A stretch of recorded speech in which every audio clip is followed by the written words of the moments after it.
வாழ்ற ஒரு கிறிஸ்தவனுக்கும் ஒரு கேடுகெட்ட வாழ்க்கையை வாழ்ற ஒரு கிறிஸ்தவனுக்கும் வித்தியாசமே கிடையாது. ஏன்னா எல்லாமே கிருபை தான் அப்படின்னு எப்படி வாழ்ந்தாலும் ஒண்ணுதான், நமக்கு கிடைக்கக்கூடிய ஆசீர்வாதம் ஒண்ணுதான்னு சொல்றது பைபிள் போதனையே கிடையாது.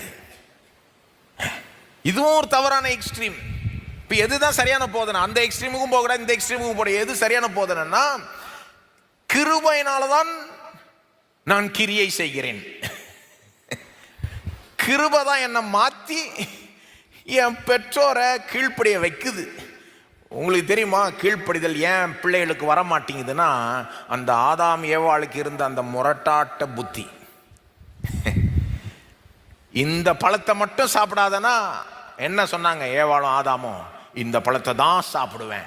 இன்னைக்கும் நீங்க பிள்ளைய பார்த்து இந்த கோடை மட்டும் தாண்டாதேன்னு சொல்லுங்க, இந்த கோடை தான் நான் தாண்டுவேன்.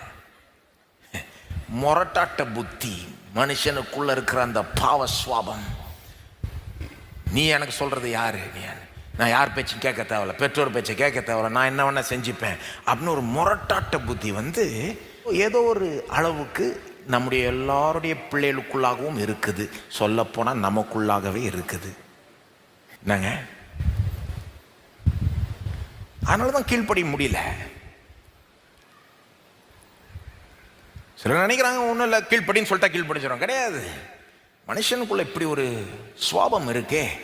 அப்ப இந்த சுவாபத்திலிருந்து யாரு விடுதலை ஆக்குவா? யாரு அந்த பிள்ளைய மாத்துவா? நம்முடைய ஆண்டவராகிய இயேசு. பாவத்திலிருந்து ரட்சிக்கிற இயேசு நம்முடைய பிள்ளைகளை மாத்துவார், உள்ள இருந்து மாத்துவார். நம்மள மாதிரி சும்மா வெளிப்புறமா உள்ள இருந்து மாத்தி, அப்பதான் நம்ம சொல்றதே அவங்க கீழ்ப்படிவாங்க. அப்போ முதல்ல அவங்க இயேசுனுடைய அன்பையும் கிருபையும் அவங்க ருசிக்கணும். அதுதான் அவங்கள மாற்றும். அது அவங்கள எந்த அளவுக்கு மாற்றும்னா, உங்களை கீழ்ப்படிய வைக்கும், உங்களை கனப்படுத்த வைக்கும்.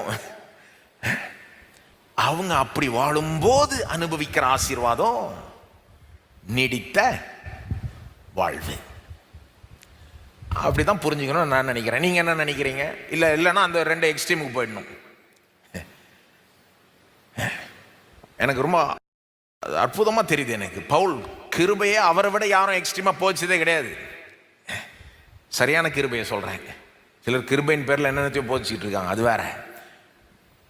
சரியான கிருபையை பவுலை விட மேன்மையா யாரும் போச்சதே கிடையாது. ஆனா அதே பவுல் என்ன சொல்றாரு? இந்த வாக்குத்தத்தம் கேன்சல் ஆகல, இந்த கண்டிஷனும் கேன்சல் ஆகல. ஆகவே நீ பிள்ளைகளே பெற்றோருக்கு கீழ்ப்படிங்க, தாய் தகப்பனை கனப்படுத்துங்க, நீ நல்லா இருப்ப அப்படின்றாரு. தயக்கம் இல்லாம சொல்லிட்டு போயிட்டே இருக்கிறாரு. நான் கொடுக்குற விளக்கம் கொடுக்கல அவரு. கவனிச்சிங்களா? நான் கொடுக்குற விளக்கத்தை அவரு கொடுக்காம அவர் பாட்டு சொல்லிட்டு போயிட்டே இருக்கு.